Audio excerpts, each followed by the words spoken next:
Just a quick video about my pond and a little story with it as well. This pond is about 10 years old. It's probably about 4.5 to 5 foot deep. We are just outside of London in the UK. I've had a few problems with this pond. It's 10 years old and we've got a lot of trees above it, and it empties the leaves every season, and I scooped some out, but there was a period of about 2 years where I didn't scoop any out, and the pond itself was like pea soup. Lost a couple of fish regrettably, and about 1.5 years ago decided that I wasn't going to let the trees overtake the pond, and I was actually going to turn things around. And I'm going to tell you a quick story of how I done that. The pond at the time had a pump which basically went to a big water butt full of pea shingle, which is stones, gravel. That was the only filtration I had. I've since bought another pond pump. We have the Laguna, which I've got at the end of this video, or on a different video. I've also got a D.I.Y Bakki showers, which is, it's just got a plant at the top in the blue box.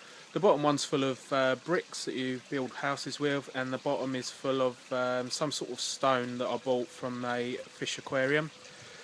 I have some shelves, as you can see, but the problem is when I had larger koi in here, they would quite often tip the plant pots and they would end up on the bottom of the pond. So having plants in here has been an issue. So what I've done is I've improvised, and I bought some crates from the pound shop, tied some, the tubes there are flotation, what I use for flotation. They're basically, you can get them from plumbing stores. They protect, they're pipe insulation. And the koi can't get to the plants, so that's another way of filtering your pond. And it doesn't look pretty, but it's the only way really I could keep pond plants. The koi that I've got at the moment aren't too big, but when they get a little bit bigger they will start being a little bit more destructive. I did have some duckweed in here because that's a good way of filtering the pond water as well, but unfortunately the koi have eaten it all.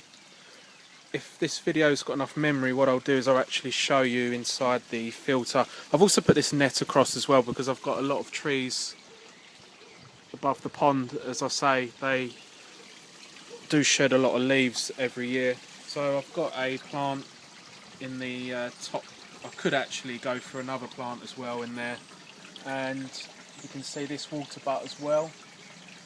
That's full of pea shingle. So the water will drop down from the top chamber into the second, where it'll go through bricks.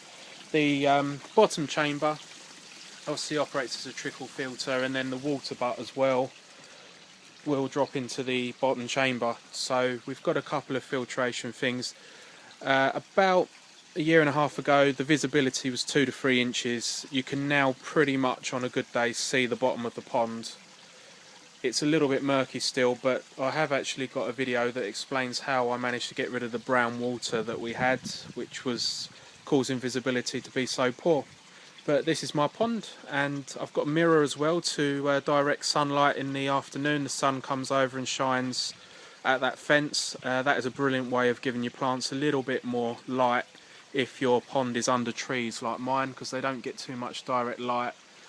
This is April at the moment, so we haven't got too many leaves on the trees, but come summer this pond won't get much sunshine, which doesn't help with the plants, hence why I have improvised with the mirror. It doesn't look pretty, but it does the job.